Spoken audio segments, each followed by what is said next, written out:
দীর্ঘ ২৭ বছর জেল খাটার সময় নেলসন ম্যান্ডেলা সূর্যের আলো কি জিনিস নিজের চোখে দেখেননি।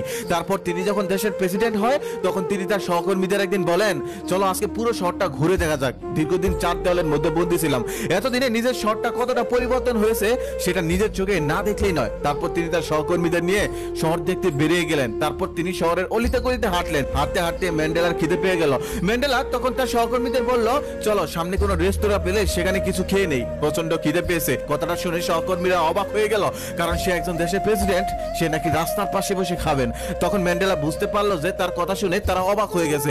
ম্যান্ডেলা তখন বললেন, অবাক হওয়ার কিছু নেই, দীর্ঘ ২৭ বছর জেলখানার বিচ্ছিরি খাবার খেয়েও যেহেতু মরিনি, আজকেও মরবো না, এত ভয় পাওয়ার কিছু নেই, খিদে পেয়েছে খাবো। তারপর কিছুদের সামনে গিয়ে একটা রেস্তোরাঁ পেল, সবাই মিলে সেখানে গেল। একটা টেবিলে সবাই মিলে বসলো।